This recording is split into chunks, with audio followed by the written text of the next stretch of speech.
Et ces images pour commencer, regardez, ça se passe en Algérie, manifestation à Rerata, berceau du Hirak. Un an après la première marche, des milliers de personnes ont défilé pour marquer le premier anniversaire du rassemblement qui avait donné le coup d'envoi du mouvement de contestation pacifique. Zoubida Assoul, bonsoir. Bonsoir. Vous êtes présidente du parti d'opposition algérien, l'Union pour le changement et le progrès, l'UCP. Vous êtes également avocate et soutien de la première heure du Hirak. Que de chemin parcouru depuis ce 16 février 2019. Tout à fait. D'abord, merci pour l'invitation. Écoutez, les Algériens s'apprêtent à fêter justement ce premier anniversaire depuis le déclenchement de la révolution pacifique, la révolution de la liberté, la révolution du sourire. Je pense que beaucoup de choses ont été réalisées. Les Algériens sont sortis depuis l'indépendance pour la première fois, d'abord à l'échelle nationale, mais même nos compatriotes habitant à l'étranger, et particulièrement en France, pour tout simplement revendiquer la rupture avec ce système et d'aller progressivement à la refonte de l'état de droit, à la construction d'un État où il y a les libertés, toutes les libertés des Algériens, mais aussi pour s'occuper du vrai challenge du siècle qui est le développement durable de l'Algérie et des Algériens. Parce qu'aujourd'hui, ce n'est pas encore le cas, mais les bases sont posées, on peut le dire. Écoutez, les Algériens, je pense, ont compris l'enjeu. L'enjeu n'était pas pour changer quelques hommes ni quelques figures de l'ancien système, mais l'enjeu, c'est carrément de changer le mode de gouvernance et de gestion des affaires publiques de manière à assurer une transparence, une égalité des chances, une égalité des Algériens devant la loi, mais aussi que les politiques puissent répondre de leurs responsabilités et de leur mode de gestion devant les Algériens. En fait, les Algériens veulent tout simplement retrouver leur, disons, souveraineté pleine et entière sur leur pays et les richesses de leur pays. Alors, l'objectif du Hirak, on va quand même le rappeler, dans un premier temps, protester contre la candidature d'Abdelaziz Bouteflika à un 5e mandat. Ça a marché. Depuis, ces revendications ont évolué très vite. L'objectif est devenu, donc vous le disiez, hein, le départ du régime et un changement du système politique en place. La dernière fois que vous êtes venu, Zoubida Assoul, c'était avant la présidentielle du 12 décembre. Elles ont eu lieu. Abdelmajid Tebboune a été élu président. On va écouter son discours d'investiture et ses premières promesses. Je réitère ma promesse de réviser la Constitution durant les premiers mois, si ce n'est les premières semaines, dans l'optique de satisfaire les revendications du peuple exprimées pendant le Hirak. Une nouvelle constitution qui permet de limiter les mandats présidentiels à 2 seulement et qui limite aussi les prérogatives du président de la République. 2 mois après, Zoubida Assoul, vous diriez que les revendications ont été écoutées au sommet de l'État? Ah, pas du tout, hélas. Hélas, il y a beaucoup d'effets d'annonce, il y a beaucoup de discours, mais dans la réalité, on ne voit pas beaucoup de choses. La preuve en est, c'est que d'abord, le peuple, qu'est-ce qu'il demande? Le président sait parfaitement que la majorité des Algériens n'ont pas voté, n'ont pas été à ces élections du 12 décembre passé, mais encore, s'il dit réellement qu'il a écouté la voix du peuple est claire, les revendications sont claires. D'abord, les Algériens veulent retrouver leur liberté, toutes les libertés. Actuellement, il y a énormément de droits et libertés qui sont consacrés par la Constitution algérienne.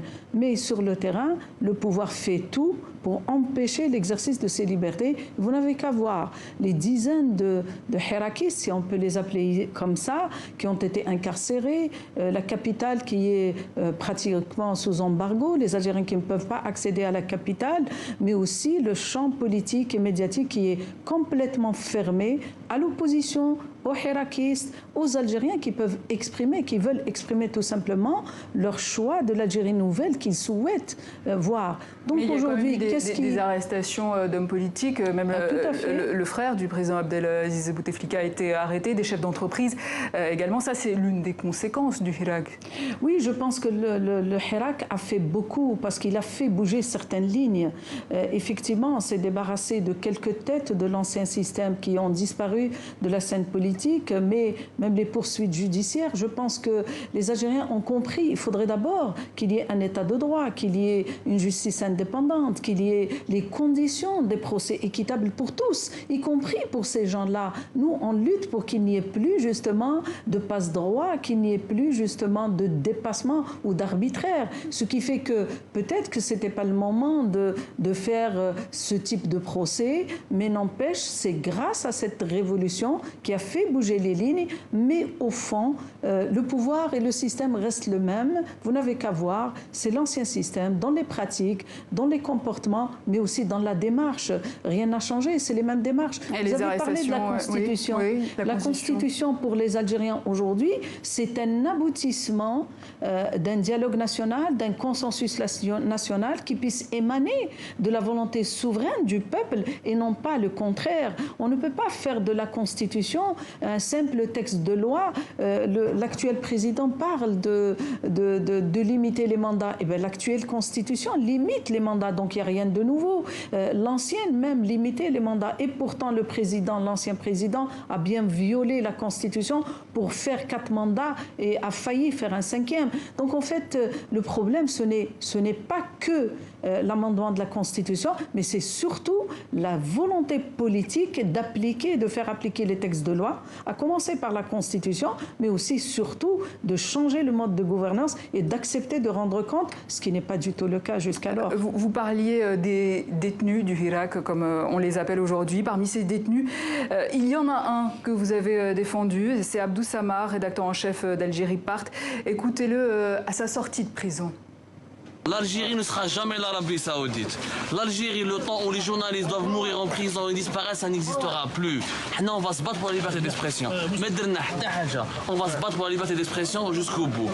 Est-ce qu'aujourd'hui, en février 2020, en Algérie, on est toujours arrêté parce qu'on est journaliste, parce qu'on a brandi le drapeau berbère ou autre ?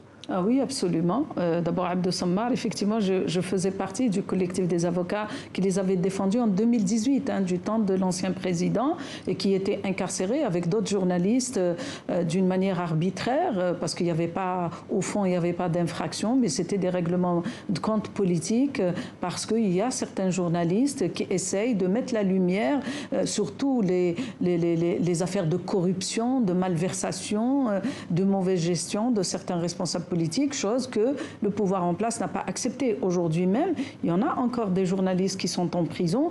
Il y a des politiques comme Karim Tabou, comme Fodel Boumala, qui est aussi un journaliste et qui est un intellectuel. Qu'est-ce qui a changé sur ces prisonniers d'opinion? Ils font rien puisqu'ils sont encore en prison. On attend des procès pour ce mois de février, mais aussi le mois de mars de certains. Il y a Bourgass, son procès pour le 12 mars. Il y a le procès de Fodel Boumala pour le 23 de ce mois. Donc, les gens sont encore en prison parce que tout simplement, la justice a été instrumentalisée par le pouvoir en place, alors que le peuple algérien qui sort depuis une année exige une justice indépendante qui soit là pour faire appliquer la loi et rien que la loi, et qu'elle ne soit pas instrumentalisée par le pouvoir en place. Mais le gouvernement a appelé au dialogue. C'est une main tendue qu'il faudrait peut-être saisir. Avant vraiment de parler de dialogue, quand nous, je veux dire le peuple algérien, la classe politique de l'opposition, depuis le début de la révolution, au mois de mars déjà 2019, on avait appelé à un dialogue national inclusif de manière à aller vers une feuille de route consensuelle pour résoudre la crise politique qui secoue l'Algérie. Malheureusement, qui a refusé le dialogue? Ce ne sont pas les Algériens, ce n'est pas l'opposition, c'est le pouvoir. Mais le dialogue dont parle l'actuel président, ce n'est pas du tout un dialogue, parce que s'il avait vraiment la volonté politique sérieuse, il n'a qu'à demander au service de l'ordre de ne plus incarcérer les gens, de ne plus arrêter arbitrairement les gens, mais aussi d'ouvrir les champs médiatiques et politiques. Et hier, rien qu'hier, il y avait la société civile qui voulait organiser une conférence de presse pour organiser une conférence plus tard de la société civile. La proclamation du 22 février. Ils ont été empêchés. Vous la soutenez, cette proclamation? Écoutez, franchement, moi je suis pour toutes les libertés, bien évidemment. Je suis pour que les Algériens puissent se rencontrer, puissent se réunir publiquement, puisse s'exprimer dans les médias. Et en quoi elle consiste, cette proclamation du 22 février, concrètement? Non, écoutez, il y a plusieurs initiatives en Algérie actuellement. Vous avez la société civile qui essaye d'organiser une conférence à l'occasion du premier anniversaire. Il y a l'initiative du PAD auquel j'appartiens, qui est le Pacte de l'alternative démocratique, plusieurs partis ouverts à la société civile, aux collectifs, différents collectifs, aux élites politiques. Mais aujourd'hui, personne n'est autorisé avec ce pouvoir dans la pratique ni de se réunir, ni de s'exprimer, ni d'accéder aux médias pour expliquer notre initiative. Donc pour nous, rien n'a changé avec ce gouvernement. Mais l'idée c'est quoi? C'est de structurer ce Hirak avec un leader peut-être Vous savez, le Hirak, ce n'est pas un parti politique. Le Hirak, c'est un mouvement citoyen, c'est un mouvement généralisé qui est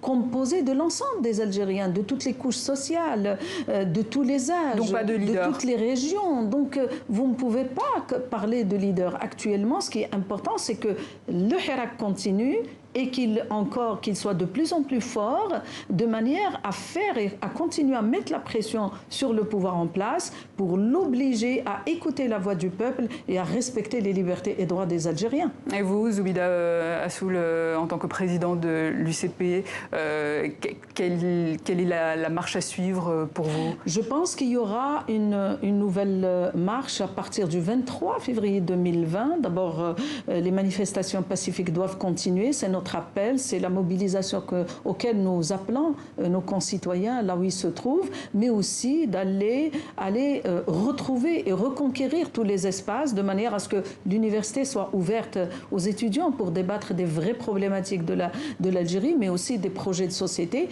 mais aussi du challenge du développement du pays. Donc tout ça est à faire, le processus est en marche, mais on n'est pas encore arrivé à, disons, concrétiser l'ensemble des revendications de cette révolution. Zoubida Assoul, merci. Je rappelle que vous êtes avocate et présidente du parti d'opposition algérien, l'Union pour le changement et le progrès. Merci à vous.